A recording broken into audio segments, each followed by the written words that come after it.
para penaja, para alim ulama, pemimpin masyarakat, para habaib, muslimin muslimat, hadirin hadirat, para pencinta ilmu yang dimuliakan Allah Subhanahu wa taala sekalian.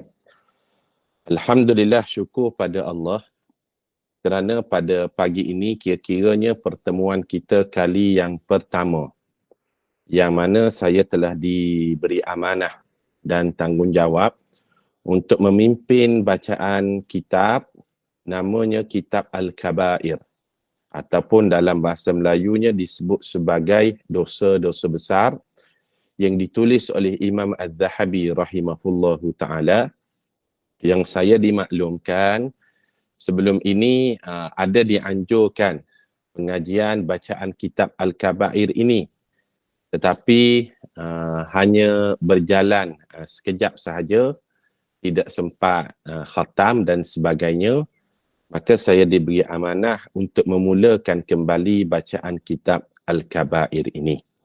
Maka kitab yang saya gunakan sebagai mukaddimah saya maklumkan dahulu, nama kitabnya Kitab Al-Kabair, dosa-dosa besar.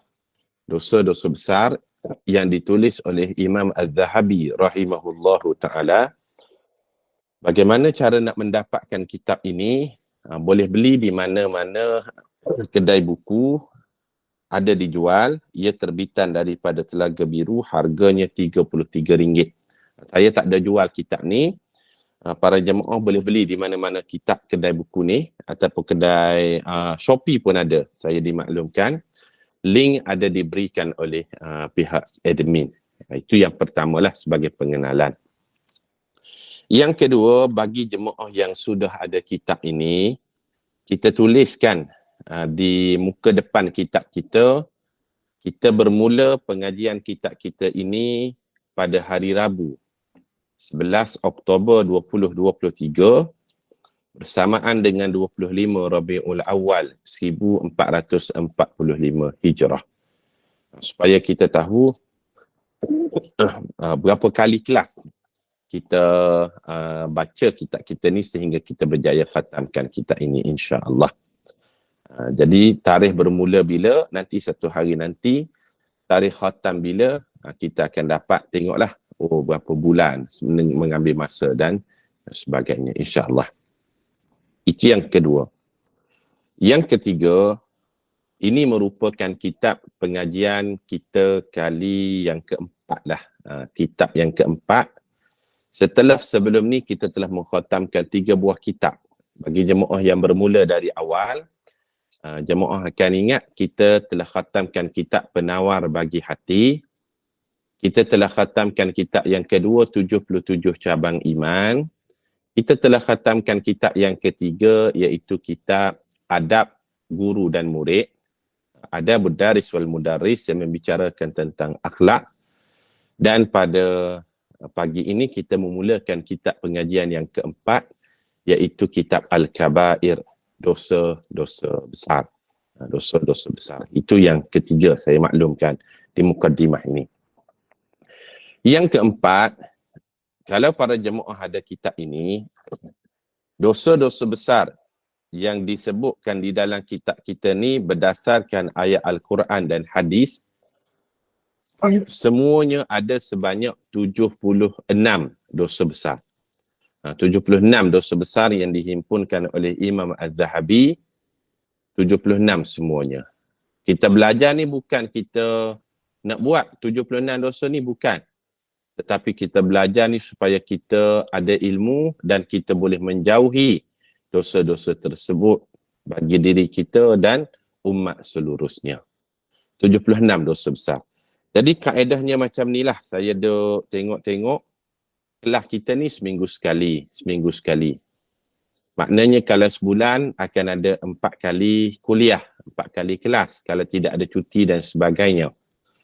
Dan ada 76 dosa besar ni kita akan bahagilah dengan 4 kali sebulan. Setiap kelas kita ambil contoh satu dosa besar kita baca setiap kali kelas. Seminggu sekali satu dosa besar. Ada 76 dosa besar, maknanya ia mengambil masa lebih kurang 19 bulan. 19 bulan baru kita boleh khatamkan kitab kita ni. 19 bulan ni lama. Lebih kurang setahun 7 bulan. Setahun 7 bulan baru boleh khatamkan kitab kita ni. Jadi, kaedahnya kita akan cubalah kalau ada masa dan kesempatan kita akan ambil mungkin setiap kali kelas 1 ataupun 2 dosa besar untuk kita bincangkan dengan perbincangan yang tidak terlalu detail. Kalau terlalu detail, waktu kita terbatas menyebabkan tidak sempat habis satu dosa besar dalam satu pertemuan. Setakat ni jelas tak? Saya bagi dari sudut turutan bagaimana kita nak memulakan pengajian kita ni. Jelas Jelas tak? Okey, baik. Alhamdulillah. Satu-satu saya sebut supaya para jemaah faham flow kuliah kita nanti insya-Allah. Ada 76 dosa besar, sebulan 4 kali kelas, maknanya 76 bahagi dengan 4, maka kita akan dapat 19 bulan kita boleh khatamkan kitab kita ni. Itu kalau seminggu satu dosa besar. Kalau kita ambil 2 dan sebagainya, maka masanya akan jadi lebih cepat dan lebih singkat insya-Allah. Kemudian, para jemaah sekalian, kita tulis sikit sebagai catatan kepada kita, apakah yang dimaksudkan dengan dosa besar? Dosa besar ni, yang pertamanya, syaratnya mestilah telah ditetapkan hukuman di dunia. Hukumannya telah ditetapkan di dunia. Seperti membunuh, ada ditetapkan hukuman di dunia. Maka ia termasuk dari dosa besar. Mencuri, termasuk dari dosa besar sebab telah ditetapkan hukumannya di dunia di dalam Al-Quran. Berzina, ia termasuk daripada dosa besar kerana telah ditetapkan hukumannya di dunia. Maka ciri-ciri dosa besar ini, yang pertama cirinya kita buat sikit catatan, iaitu sesuatu dosa yang telah ditetapkan hukumannya di dunia. Itu yang pertama. Yang kedua, sesuatu perbuatan itu dikategorikan sebagai dosa besar. Yang keduanya, apabila dijanjikan dengan ancaman yang buruk di hari akhirat. Seperti siksaan, kemurkaan, balasan dan lain-lain di hari akhirat. Maka kalau perbuatan itu diancam dengan balasan yang buruk di hari akhirat, maka ia dikategorikan dosa itu dosa besar. Ini ciri yang kedua. Ciri yang ketiga, ia dikategorikan sebagai dosa besar apabila pelakunya dilaknat oleh Nabi Muhammad sallallahu alaihi wasallam. Bila Rasulullah mengatakan sesuatu perkara itu akan dilaknat oleh Allah ataupun akan dilaknat oleh dirinya, ataupun Rasulullah tak mengaku umat pada perbuatan itu, maka ia termasuk daripada dosa besar. Dia ada 3 ciri dia. Selain daripada termasuk daripada kategori ini, maka ia adalah termasuk daripada dosa kecil. Dosa kecil. 3 ciri dia. Jelas sebelum kita masuk tajuk dosa besar yang pertama tadi, kita kena jelaskan perkara tu dulu. Dosa ni apa dia Ustaz? Dosa ni jalan Allah yang lurus. Jalan Allah yang lurus, perintah Allah yang lurus. Kita bengkok ke kanan, kita belok ke kiri, tidak berada di atas perintah Allah yang lurus tadi, maka ia dikategorikan sebagai dosa. Ada di ruangan komen tu, yang kedua tak dapat tulis. Yang keduanya, sesuatu itu dikategorikan sebagai dosa besar apabila Allah mengancam dengan balasan ataupun ancaman di hari akhirat bila melakukan perbuatan itu. Allah ancam, kalau buat benda ni, di hari akhirat akan diazab. Maka perbuatan tadi ia termasuk daripada dosa besar. Itu contohnya. Kemudian, poin yang kelima saya nak sampaikan sebelum kita masuk kepada dosa besar yang pertama. Dosa ni dia terbahagi kepada 3. pembahagian yang pertama, ia melibatkan dosa dengan Allah dan dosa dengan manusia. Betul tak? Ada dosa yang seseorang lakukan itu melibatkan dosa dia dengan Allah. Tidak solat, tidak bayar zakat, tidak puasa. Itu dosa dengan Allah. Ada satu lagi, iaitu dosa dengan makhluk. Dosa dengan makhluk, kita mengumpat, fitnah, ambil hak orang, tidak menunaikan amanah yang orang berikan, maka itu dikategorikan sebagai dosa dengan makhluk. Maka kategori yang pertama dosa, kita buat catatan sikit, dosa melibatkan dengan Allah dan dosa yang melibatkan dengan makhluk. Itu yang pertama. Kategori yang kedua, iaitu kategori dosa besar dan dosa kecil. Dosa besar ni dia ada 76. Cirinya tadi, di dunia telah ditetapkan hukuman, maka ia disebut sebagai dosa besar. Di hari akhirat diancam dengan azab, ia dikategorikan dosa besar. Ataupun dia diancam dengan laknat oleh Allah dan Rasul, maka ia dikategorikan dosa besar. Selain daripada itu, ia termasuk daripada dosa-dosa kecil. Dosa-dosa kecil. Itu yang kedua. Yang ketiga, kategori dosa pula. Yang ketiga, kategori dosa, ia disebut sebagai dosa fahsya dan dosa mungkar. Ini yang ketiga. Dosa fahsya dan dosa mungkar.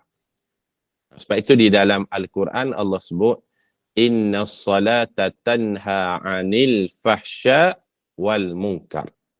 Dosa dibahagikan kepada dosa fahsya dan dosa mungkar. Dosa fahsya ni apa dia Ustaz? Dosa fahsya, maaf sebut, dosa yang melibatkan berkaitan seksual. Itu dosa fahsya. Dosa fahsya.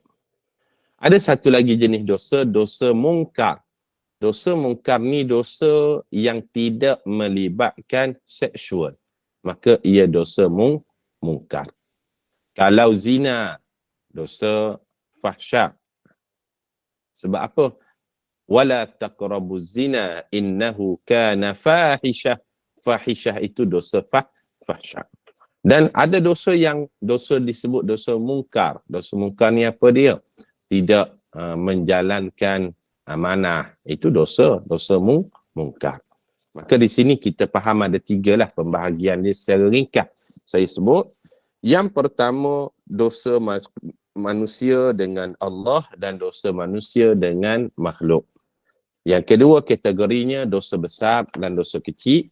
Dan yang ketiga dosa fahsya dan dosa mungkar. Jelas para jemaah sekalian. Kemudian kita ambillah sebagai kelas yang pertama pada hari ini, kita ambil dosa besar yang pertama, muka surat yang pertama dalam kitab kita ni, iaitu dosa besar yang pertama, dan inilah dosa yang paling besar, iaitu syirik kepada Allah. Syirik kepada Allah, dosa besar yang paling utama. Syirik kepada Allah Subhanahu wa ta'ala. Muka surat yang pertama, kita baca dulu. Bagi jemaah yang ada kitab, kita buka muka surat yang pertama. Oleh kerana ni merupakan kelas yang pertama, saya tak pergi terlalu laju lah sebab nak meraihkan mungkin jemaah yang belum dapatkan kitab dan sebagainya. Dosa besar yang pertama, syirik kepada Allah.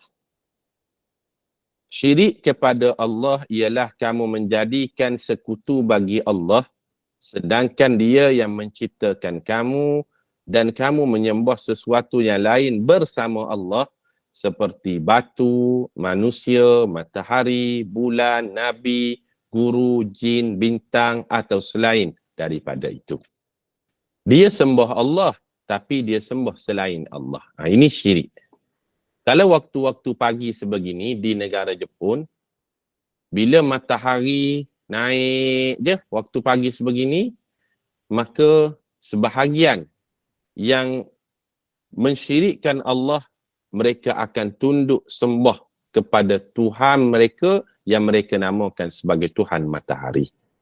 Itu dia yang dimaksudkan dengan syirik. Orang-orang Quraisy pada waktu dulu, mereka sembah Allah tak? Mereka sembah Allah. Tetapi mereka juga sembah selain daripada Allah. Mereka katakan Allah ini ada anak. Allah ini ada isteri. Lata, Uzal, Manal, Hubal, Jibti, Tawuk, berhala-berhala tu dia jadikan sebagai sekutu Allah. Sebab orang Arab Quraisy, kalau kita tanyakan kepada mereka, awak percaya tak Allah ni Tuhan? Mereka percaya. Kalau tanya pada mereka, awak percaya tak Allah yang ciptakan awak? Mereka percaya. Kalau tanya kepada mereka, siapakah yang menciptakan langit dan bumi? Mereka percaya. Allah sebut dalam Quran, وَلَئِنْ سَأَلْتَهُمْ مَنْ خَلَقَ السَّمَاوَاتِ وَالْأَرْضِ لَيَكُولُنَّ اللَّهِ. Kalau kita tanyakan pada mereka, siapakah yang menciptakan langit dan bumi? Mereka akan jawab, yang menciptakan langit dan bumi itu adalah Allah. Dah tu mereka syirik bab mana? Mereka sembah Allah dan mereka juga menyembah selain daripada Allah. Selain daripada Allah itulah ada daripada patung, batu, manusia, matahari, bulan, nabi, guru, jin, bintang, raja dan selain daripada itu, maka ia adalah termasuk daripada mensyirikkan Allah Subhanahu wa ta'ala. Itu dosa besar yang paling utamalah. Firman Allah Ta'ala, muka surat yang pertama. Kalau boleh, saya mohonlah para jemaah dapatkan kitab secara fizikal supaya kita tidak tertinggal dalam perbincangan. InsyaAllah. Boleh dapatkan di kedai-kedai, harganya pun tak mahal, lebih kurang RM33 saja. Kulit keras, dia bagi kulit keras kitab kita ni. Dalil yang menunjukkan syirik adalah dosa yang paling besar. Allah Ta'ala berfirman, muka surat yang pertama. Bagi jemaah yang ada kitab, kita boleh sama-sama baca ayat ni. Tujuannya kita nak kutip pahala bacaan Quran. A'udzu billahi minasyaitonir rajim. Inna Allah la yaghfiru an yushraka bihi wa yaghfiru ma duna dhalika liman yasha. Maksudnya, sesungguhnya Allah tidak akan mengampuni dosa syirik kepadanya. Namun Allah mengampunkan dosa selain syirik bagi sesiapa yang dikehendaki. Surah An-Nisa ayat yang ke-48. Maksud Allah tak mengampunkan dosa syirik tetapi mengampunkan dosa yang lain bermaksud dosa syirik bila seseorang itu meninggal dunia tidak ada sesiapa pun yang boleh mengampunkan orang yang meninggal dunia tadi melainkan Allah. Dan Allah katakan, aku tidak sudi mengampunkan orang yang mensyirikkan aku. Tetapi kalau orang yang syirikkan Allah, dia masih hidup dan dia bertaubat daripada kesyirikan, adakah Allah ampunkan dosanya? Ya, Allah akan ampunkan. Maksud ayat ni Allah tak ampunkan dosa syirik setelah dia mati, tak ada orang yang boleh ampunkan dia melainkan Allah, dan Allah tidak akan ampunkan dosa tersebut. Itu maksud ayat tadi. Sama ada dosa-dosa yang lain bila dibicarakan di hari akhirat kelak, Allah boleh ampunkan dosa-dosa yang lain dengan rahmatnya. Ataupun manusia yang lain boleh mengampunkan manusia yang pernah mengambil haknya di hari akhirat kelak. Dia maaf, dia kata tak apalah, saya kira kosong-kosong lah di hari akhirat. Maka dia boleh maafkan. Dia melepaskan hak dia daripada tertimpa kepada orang lain. Tapi dosa syirik, hak Allah je boleh ampunkan dan Allah kata aku tak sudi nak mengampunkan orang yang syirik tersebut. Tapi kalau orang syirik dia masih hidup dan dia bertaubat, Allah ampunkan dosa dia. Itu ayat yang pertama lah. Ayat yang kedua, Allah Subhanahu wa ta'ala berfirman. Firmannya lagi. Innahu man yushrik billahi faqad harrama Allahu alaihi al-jannah wa ma'wahun nar. Bahawasanya sesiapa yang mensyirikkan Allah dengan sesuatu yang lain, maka sesungguhnya Allah mengharamkan syurga baginya dan tempatnya kembali ialah neraka. Surah Al-Ma'idah ayat 72. Dan memang betul. Orang yang syirik kepada Allah, dia tidak layak masuk syurga dan tempatnya adalah neraka lah. Di hari akhirat ada satu syafaat yang Allah sendiri berikan kepada manusia yang langsung tidak ada amal, langsung tidak ada pahala. Dia tak pernah solat, dia tak pernah bayar zakat, dia tak pernah buat baik. Sikit pahala pun tak ada. Tetapi dia tidak mensyirikkan Allah. Dia yakin Tuhan yang sebenar adalah Allah. Cuma dia tak patuh je pada perintah Allah dan sebagainya. Dia buat dosa besar. Dia buat dosa besar. Dan dosa besar itu tak mengeluarkan dia daripada Islam. Dia orang beriman, tapi orang beriman yang tak ada amal. Allah akan bagi syafaat Arhamur Rahimin. Syafaat dia mengeluarkan orang beriman yang langsung tidak ada amal ini, dia akan dapat keluar dari neraka dan dia dimasukkan ke dalam syurga. Yakhrujuna minan nar man kana fi qalbihi mithqala habbatin min khardalin minal iman. Allah akan mengeluarkan seseorang itu daripada neraka selagi mana dalam hatinya ada iman kepada Allah sekecil biji sawi sekalipun. Tetapi bagi orang yang mensyirikkan Allah, dia selama-lamanya tidak akan keluar daripada neraka itu tadi. Itu maksud ayat yang kedua. Ayat yang ketiga, muka surat 2 daripada kitab kita ni, Allah berfirman, Inna syirka la zulmun azim. Sesungguhnya perbuatan syirik itu ialah satu kezaliman yang sangat besar, kata Allah. Surah Luqman ayat 13. Orang yang melakukan kesyirikan, dia syirikkan Allah, Allah Ta'ala katakan, itulah zalim yang paling besar. Tak ada lagi lebih zalim daripada mensyirikkan Allah Subhanahu Wa Ta'ala. Moga Allah pelihara diri kita dan keturunan kita daripada perkara ni, insya-Allah. Amin ya rabbal alamin. Dan kita mati dalam keadaan iman kepada Allah. Jadi kita kena banyakkanlah doa. Allahumma ya muqallibal qulub, tsabbit qulubana ala dinika wa ala ta'atik. Wahai Allah yang memegang hati kami, kokohkanlah hati kami pada jalan iman dan jalan ketaatan kepada Engkau. Kena banyak doa. Betapa banyak hidup kita ni, Allah Ta'ala telah tolong kita dengan doa. Kemudian, muka surat yang kedua lagi, banyak lagi ayat Al-Quran yang menyebut tentang dosa syirik ini. Ini hanya sebahagian saja dibawakan oleh pengarang kitab kita tentang syirik. Kemudian, sesiapa yang mensyirikkan Allah lalu mati sebagai seorang musyrik, maka dia pasti tergolong sebagai ahli neraka. Seperti mana sesiapa yang beriman dan mati sebagai seorang mukmin, maka dia tergolong sebagai ahli syurga sekalipun dia azab sekalipun. Maksudnya begini, kalau dia mati dalam keadaan kufur, syirik kepada Allah, tak beriman, maka pasti dia akan masuk neraka selama-lamanya. Dan bagi orang yang beriman dan dia mati sebagai seorang mukmin, dia akan masuk juga ke dalam syurga walaupun mungkinlah pada awalnya dia akan diazab dahulu di neraka kerana dosa-dosanya yang sebelum ini yang tidak settle. Itu kata pengarang kitab kita. Kemudian ada satu dalil daripada hadis. Nabi SAW bersabda, hadis ni riwayat Imam Bukhari dan Muslim daripada Abu Bakrah. Kata baginda SAW, Ala unabbi'ukum bi akbaril kabair. Thalathan qalu bala ya Rasulullah. Qala al-ishraku billah wa uququl walidain wa jalas wa kana muttaki'a faqala ala wa qawlu zur qala fama zala yukarriruha hatta kulna laitahu sakat. Kita baca maksud hadis ni.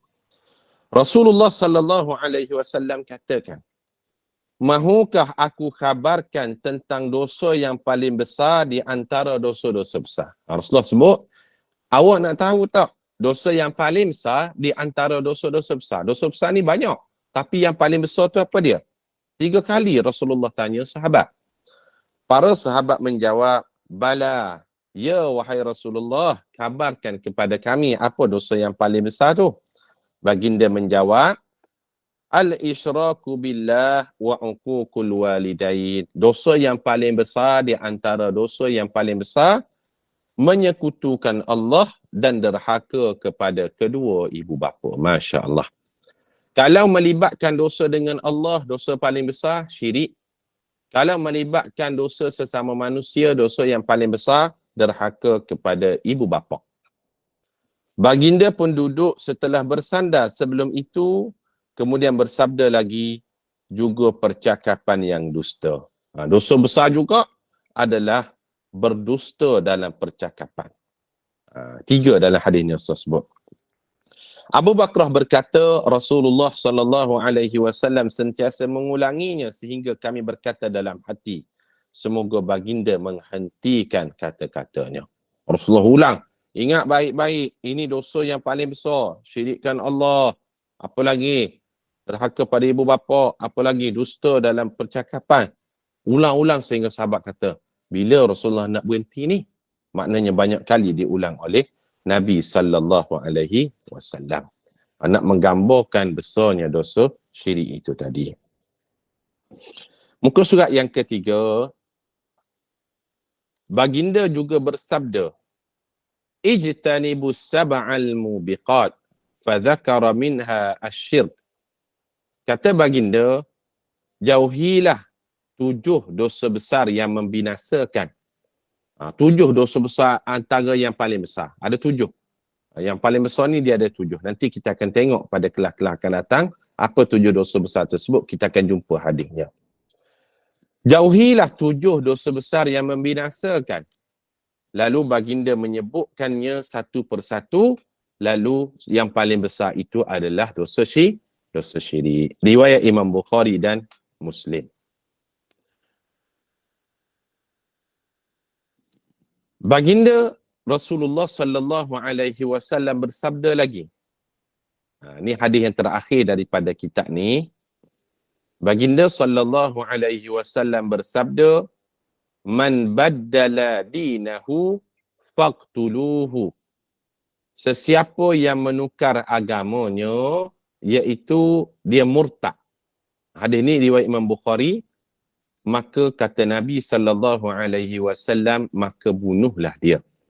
Maknanya boleh dihukum bunuh bagi mereka yang murtad daripada agama Islam dengan syarat setelah dia diberi penjelasan, nasihat, kaunseling, diberi ruang pada masa untuk dia bertaubat, dia tetap tak nak bertaubat, maka Islam boleh memberi kebenaran kepada pemerintah untuk meletakkan hukuman bunuh kepada pelaku murtad itu tadi.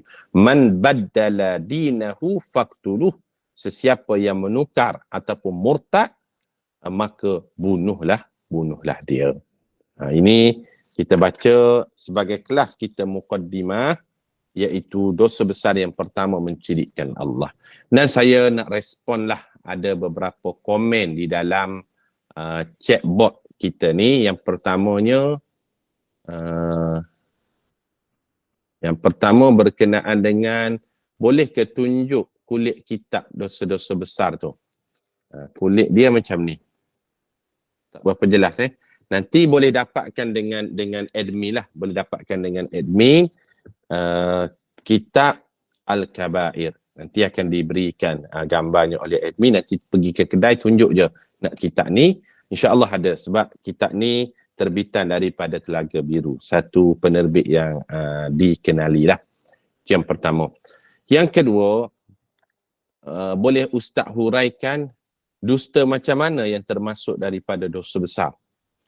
Antara yang termasuk daripada dusta yang Rasulullah ancam tadi adalah pendustaan di dalam memberikan kesaksian. Bila orang diminta padanya untuk menjadi saksi, tetapi dia berdusta, sedangkan dia tahu perkara yang sebenar, tetapi oleh kerana mungkinlah yang buat salah itu kawan dia, kenalan dia dan lain-lain, maka dia memberikan saksi yang palsu. Bila hakim panggil, dia berdusta di atas kesaksian itu tadi, maka itu juga termasuk daripada dosa yang paling besar yang disebutkan oleh Rasulullah sallallahu alaihi wasallam. Ini syirik kepada Allah, ia termasuk daripada dosa besar. Kemudian sebagai tambahanlah, ada satu lagi syirik yang disebut oleh para ulama, syirik kecil. Asyirkul asghar, syirik kecil. Kalau syirik besar, asyirkul akbar, syirik besar, dia menyekutukan Allah. Dia menyekutukan Allah. Itu syirik yang besar. Menyembah Allah ataupun selain daripada Allah dalam masa yang sama. Ada satu lagi syirik kecil. Ataupun disebut juga dengan syirik tersembunyi. Asyirkul asghar ataupun syirik khafi. Apa dia syirik khafi ni? Iaitu riak. Riak ini pun dikategorikan sebagai syirik. Sebab apa dia sebut sebagai syirik? Kerana orang yang riak beramal kerana riak, bukan kerana Allah tetapi kerana nak tunjuk pada orang, ataupun nak rasakan dirinya lebih hebat berbanding orang lain, ataupun suka orang puji-puji amalan dia, maka ia disebut sebagai syirik kecil. Sebab apa syirik kecil? Kerana dia tidak diberikan apa-apa pahala di atas amalan dia lakukan tadi. Ini juga bahaya. Dia syirik kecil ni ada kategori dia pula. Yang pertama disebut sebagai riak. Riak ni lebih kepada mata ataupun penglihatan. Yang kedua disebut sebagai sum'ah. Sum'ah ni lebih kepada telinga. Suka kalau dia memperdengarkan amalan dia, ibadat dia pada orang lain. Dan yang ketiga dia panggil sebagai ujub ataupun takabur. Ujub ni lebih kepada dalam hati dan takabur ni lebih kepada lisan. Dia suka kalau orang dia memuji dirinya di hadapan orang lain. Satu lagi ujub, merasakan dirinya lebih hebat berbanding orang lain. Itu termasuk daripada syirik kecil. Ada 4 pembahagian dia. Riak, sum'ah, ujub, takabur. Ini kesempatan lain, kalau ada masa kita boleh huraikan. Syirik besar, menyekutukan Allah. Syirik kecil, ada 4. Riak, sum'ah, takabur, ujub. InsyaAllah ada kesempatan kita bolehlah detailkan lagi perkara-perkara tersebut, insyaAllah. Jadi para jemaah sekalian, selesai pada kelas muqaddimah pada pagi ni, ramai pagi ni, lebih 150 orang. Syukur pada Allah, moga istiqamah. Dosa besar yang pertama syirik dah selesai dah kita baca dengan bacaan sederhana. Minggu depan kita akan masuk kepada dosa besar yang kedua, iaitu membunuh manusia. Membunuh manusia termasuk daripada dosa besar, dan saya harapkan para jemaah yang belum ada kitab dapatkan kitab secara fizikal, insya-Allah. Wallahu a'lam. Saya berhenti di sini dahulu pukul 8 suku.